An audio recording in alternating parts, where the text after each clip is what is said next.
Je suis sûr. Bénin émergent, donc tout le monde dit émergent.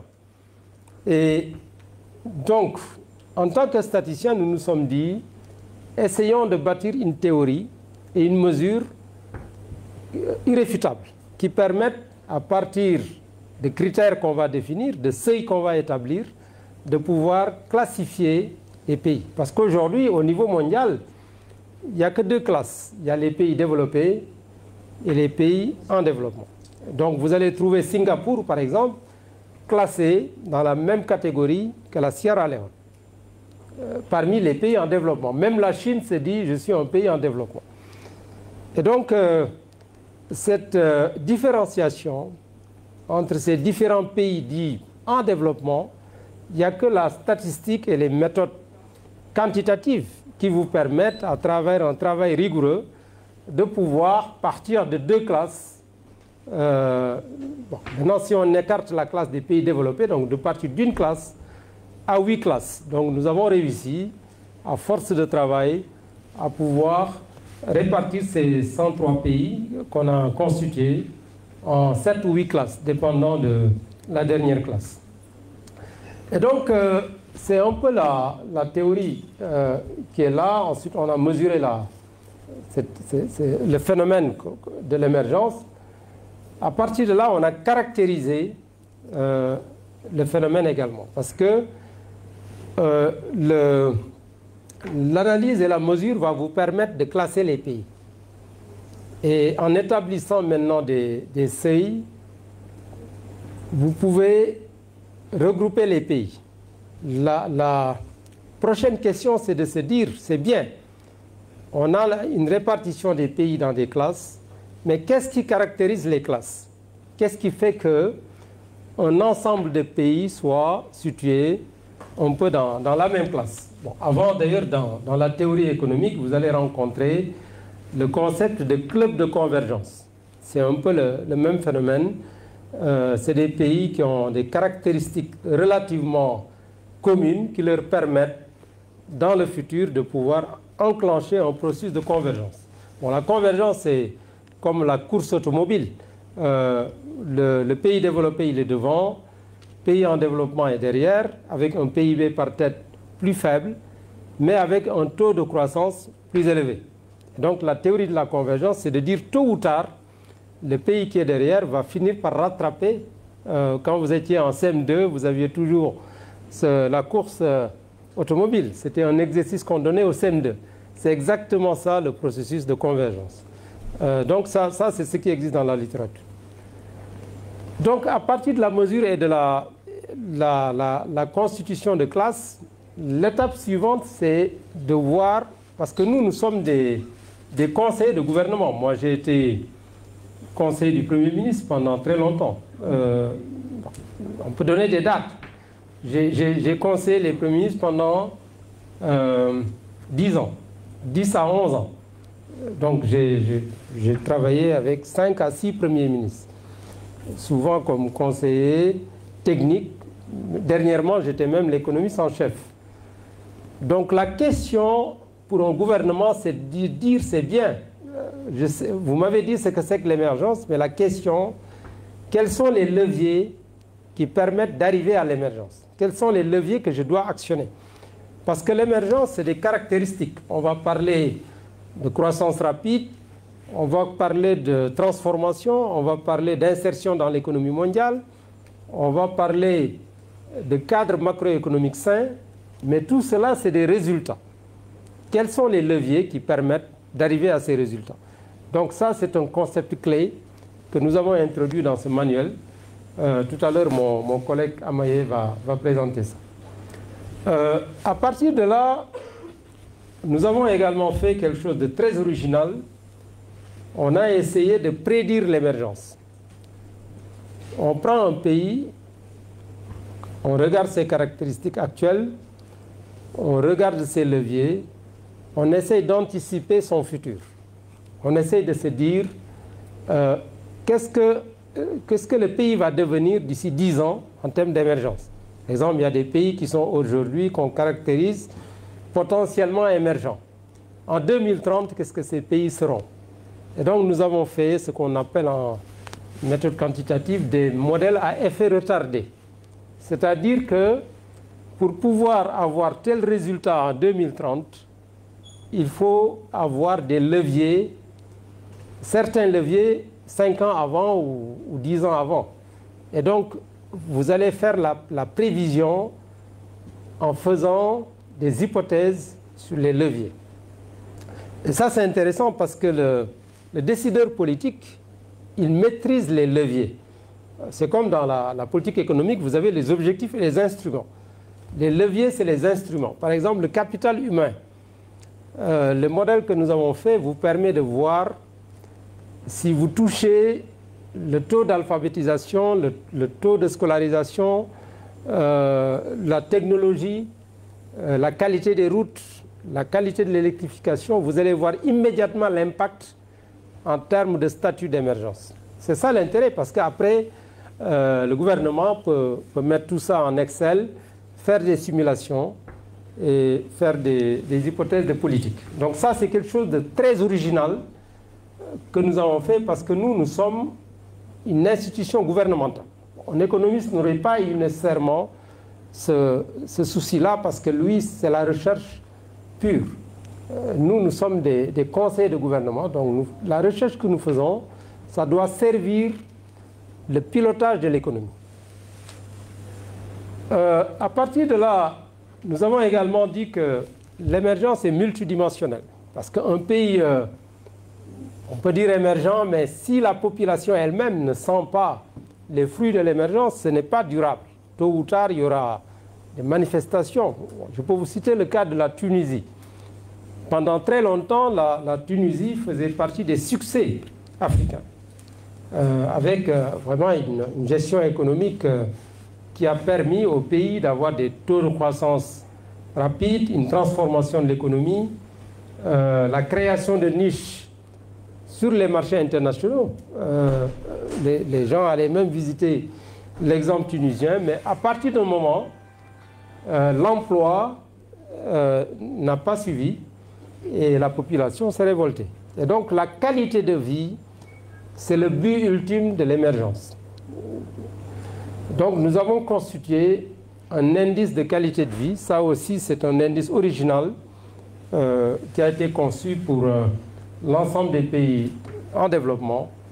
Nous avons même conçu un indice national de qualité de vie qui est beaucoup plus élaboré que l'indice de qualité de vie parce qu'on peut tenir compte de ce que la qualité de vie représente pour le Sénégal. Parce que ce qui est qualité de vie à Bhoutan, ce n'est pas la même chose qu'au Sénégal ou au Vietnam. Nous avons également fait un indice d'émergence globale. L'indice d'émergence globale, c'est de dire que, je disais tout à l'heure que l'émergence, c'est multidimensionnel. Nous avons combiné les aspects d'émergence économique, les aspects leviers, les aspects qualité de vie, et tout ça nous a permis de bâtir un indice global d'émergence. Et enfin, nous avons dans ce livre fait l'évaluation du Sénégal, parce qu'encore une fois, notre objectif, c'est tout ce qu'on fait comme recherche, parce que les fonds du bureau, c'est des fonds de l'État. Tout ce qu'on fait comme recherche doit déboucher sur des conseils pour le gouvernement. Donc nous avons pris le cas du Sénégal, c'est une étude de cas. Vous êtes familier, je suis sûr que certains d'entre vous pourraient peut-être même prendre l'ouvrage, faire l'étude de cas pour un autre pays. Bon, nous avons terminé l'étude de cas de l'Afrique du Sud, par exemple, suivant le même modèle que le Sénégal. Next. Donc je vais aller beaucoup plus vite dans la suite parce que j'ai quasiment tout résumé dans cette première slide. Donc la théorie, allez-y. Next, quand je dis next. Donc tout à l'heure, vous parliez de Rostow. Effectivement, l'émergence, c'est... Vous pouvez même descendre. Je vais vous montrer. Descendez. Voilà. L'émergence, c'est un peu ça. Parce que si vous allez dans le dictionnaire, le Robert, avant même le Robert, si vous allez dans le dictionnaire, si vous mettez émerger, on va vous dire sortir la tête de l'eau. C'est une définition. Bon, j'aurais pu vous demander la question. Qu'est-ce que c'est qu'émerger, selon vous? Non, allez-y. Bon, c'est comme vous venez de dire, émerger, c'est... Oui, mais dites autre chose. Bon, c'est que la réponse est bien là. Parce que quand on parle d'émerger, on voit directement quelqu'un qu'on a plongé. Voilà. Ressorti quelque chose. Donc, émerger, en fait, vous étiez immergé. Parce qu'immergé, vous étiez vraiment au fond de l'eau. Et vous arrivez à sortir la tête de l'eau. Donc, c'est un processus vertical. En général, la pauvreté, vous êtes vraiment au fond de l'eau. Et vous essayez maintenant de vous tirer de cette situation. Il y a des handicaps que vous maintiennez ici. C'est pourquoi on a représenté par une fusée cette possibilité que vous avez de délier les liens qui vous tiennent sous l'eau et de pouvoir sortir. Ça ne peut être qu'un processus vertical parce que si vous nagez de manière horizontale, vous n'allez jamais sortir la tête de l'eau. Donc vous êtes obligé de nager comme ça ou au moins comme ça pour pouvoir arriver. Maintenant, le jour où vous arrivez à sortir la tête de l'eau, vous êtes émergé. Et donc, ici, vous êtes pauvre, là, vous êtes émergé. Maintenant, quand vous êtes dans une bonne dynamique pour arriver ici, vous êtes émergent. Là aussi, nous sommes les premiers au niveau mondial à avoir proposé cette distinction. Vous allez trouver dans la littérature pays émergents, c'est tout. Nous avons des pays émergés. C'est des pays qui ont fini d'émerger, qui sont là, qui ont sorti la tête de l'eau. Et des pays émergents, c'est des pays qui sont, disons, ici, qui sont en train vraiment d'avoir cette dynamique vers l'émergence. Maintenant, une fois que le pays est devenu émergé, maintenant le pays peut converger avec les pays développés. Parce qu'aujourd'hui, dans la littérature économique, la seule perspective qu'on vous offre, c'est de quitter la pauvreté pour converger avec les pays riches. Nous avons fait les analyses. On a regardé tous les pays dont le PIB par tête était moins que le tiers des États-Unis en 1960. Le pays qui a le mieux avancé, c'est la Corée du Sud, en termes de convergence. Donc la Corée du Sud, son PIB par tête représentait 11% de celui des États-Unis en 1960. Quand on l'a calculé en 2003, c'était devenu 52%. Ça veut dire que même avec une croissance rapide, parce que les États-Unis n'attendent pas aussi, parce que la convergence, c'est l'écart qui est important. Vous allez voir, c'est l'écart de croissance par tête. Parce que les États-Unis, c'est un pays, paradoxalement, qui continue à croître. On a soupçonné l'effet des Haïti, la productivité que l'usage des Haïti a permis. Hein, donc avec un peu toute la théorie de la croissance endogène sur l'effet des technologies. Ce qui fait que c'est un pays qui peut continuer à croître à 2%, parfois même 4%. Et donc vous, si vous faites 7%, ensuite vous avez un taux de croissance démographique plus élevé. Si vous enlevez, pratiquement il va rester 1%. Parce qu'en Afrique, très souvent, on réussit à faire 5%. Mais un pays comme le Niger, la croissance par tête dépasse 3%. Il y a des Nigériens ici. Levez la tête. Ouais, j'ai travaillé dans beaucoup de pays, donc. Et donc je connais bien les données. Et donc si le Niger fait 5%, vous enlevez 3,5%, il ne reste que 1,5%. Vous prenez un pays comme les États-Unis qui fait 2% ou 3%, avec un croix démographique de 1%, il y a 2% de plus. Le Niger a fait 1,5%. Donc ici, vous avez un phénomène de divergence. C'est pourquoi d'ailleurs, quand on a regardé la trajectoire sur longue période, on a découvert que le gap s'est élargi. Au lieu de converger, beaucoup de pays ont divergé. Et donc le phénomène d'émergence, justement, permet de proposer un objectif intermédiaire. Qui veut dire que, au lieu de chercher à quitter la pauvreté pour converger avec les pays riches, essayez déjà de converger avec les pays émergés. Parce que tout ça, c'est des phénomènes de convergence. Mais ce n'est plus la convergence avec les pays développés, mais c'est une convergence avec les pays émergés. Parce que dans la théorie de la convergence conditionnelle, on vous dit que si vous voulez converger avec un pays, vous devez avoir ces conditions initiales. Ça veut dire que si le Sénégal veut converger avec les États-Unis, il faut que le Sénégal ait la même technologie, le même capital humain. Ce n'est pas possible. En revanche, aujourd'hui, la Malaisie est un pays émergé. C'est le directeur général qui a parlé de Malaisie tout à l'heure. Le Sénégal peut se donner un chantier de dire, d'ici 10 ans, j'aurai les leviers de la Malaisie. Une fois que j'ai les leviers de la Malaisie, maintenant, c'est là où le phénomène de convergence conditionnelle va fonctionner. Parce qu'après, c'est comme du pilotage automatique. C'est-à-dire, une fois que vous avez aligné vos leviers sur les leviers des pays émergés, vous allez avoir leurs caractéristiques au bout d'un certain nombre d'années. Et ce que vous visez, ce n'est plus les pays. Vous allez viser des caractéristiques. Parce que les pays qui sont là, ils ne vont pas vous attendre. Donc vous allez stabiliser les caractéristiques de l'émergence. C'est-à-dire chaque niveau, ici la pauvreté, vous pouvez caractériser la pauvreté. Le capital humain n'est pas très spécialisé, les infrastructures plutôt moyennes. Vous voyez, c'est ça la caractérisation des stades de développement. Maintenant, vous allez essayer de quitter ces caractéristiques pour avoir les caractéristiques des pays émergés. Mais vous ne vous intéressez plus à un pays particulier parce que ce pays, le jour où vous allez arriver ici, ce pays-là l'a quitté. Là aussi, c'est des innovations que nous avons introduites dans la théorie parce que souvent, comme Senghor disait, en l'an 2000, le Sénégal sera comme Paris. C'est ce qu'on disait. Ben, Paris ne va pas attendre. Quel Paris? C'est ça la question. Quel Paris?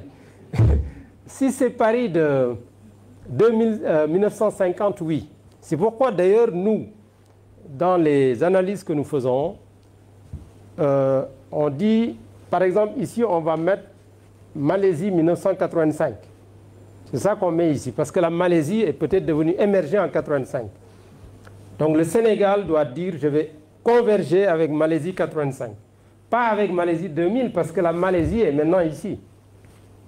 Donc ça c'est un concept très fondamental dans ce conflit. Next. On a tous ces donc c'est un processus, c'est ce que je disais tout à l'heure, l'émergence c'est un processus, mais en même temps c'est un résultat. C'est un résultat. Donc c'est à la fois un processus, c'est un processus vertical comme je disais tout à l'heure. En même temps, une fois que le pays arrive au sommet, il devient émergé, donc c'est un résultat en même temps. Next. OK. Next. Voilà. Si vous allez dans le dictionnaire Le Robert, pour nous, c'est la meilleure définition de l'émergence qu'on a trouvée. Le dictionnaire Le Robert dit, émerger se dit d'un phénomène qui s'impose à l'attention par sa valeur. Donc les pays que vous voyez cités dans la littérature comme des pays émergents, c'est des pays qui ont de la valeur. C'est pourquoi ils s'imposent à l'attention. C'est important parce que tout à l'heure, je vous ai parlé des marchés financiers. Les pays qui ont de la valeur, on investit dans ces pays-là. Donc c'est également quelque chose de très important en matière d'investissement direct, en matière d'investissement de portefeuille, de pouvoir être classé comme pays émergent. Donc émerger, c'est dit d'un phénomène qui s'impose à l'attention par sa valeur. Et donc finalement, continuer, oui. Ça nous a permis d'arriver à cette définition des pays émergents. Bon, on a gardé le mot utilisé dans la littérature, même si vous allez voir dans le développement de notre recherche, on a maintenant des pays émergés. C'est différent des pays émergents. Donc dans la littérature, nous, c'est des pays en développement qui constituent des pôles d'attraction des investissements, quand je vous disais tout à l'heure, qui s'imposent à l'attention par sa valeur, qui diversifient et accélèrent durablement et harmonieusement leur croissance économique et qui s'intègrent avec succès dans l'économie mondiale, dans un cadre de stabilité macroéconomique. Bon, avant d'arriver à ça dans l'ouvrage, nous avons fait des analyses, donc vous allez les retrouver, qui nous permettent de les synthétiser dans cette définition. Ensuite, on termine en disant que l'émergence est multidimensionnelle. parce que la durabilité environnementale est consubstantielle avec l'émergence. Si vous ne gérez pas bien vos ressources naturelles, là également, vous n'aurez pas une émergence durable. Le progrès social aussi, je vous ai dit tout à l'heure que c'est à la fois une condition de l'émergence, mais c'est un résultat de l'émergence. C'est une condition. Bon, il y a pas mal de papiers dans la littérature économique qui démontrent que les pays qui croissent ont besoin d'un bon capital humain, d'une bonne nutrition, d'une bonne santé, etc. Donc le progrès social favorise la croissance. Il y a beaucoup de papiers dans la littérature économique. Et deuxièmement aussi, les pays qui ont les meilleurs niveaux de qualité de vie, c'est souvent des pays aussi qui ont réussi à avoir, disons, des résultats économiques.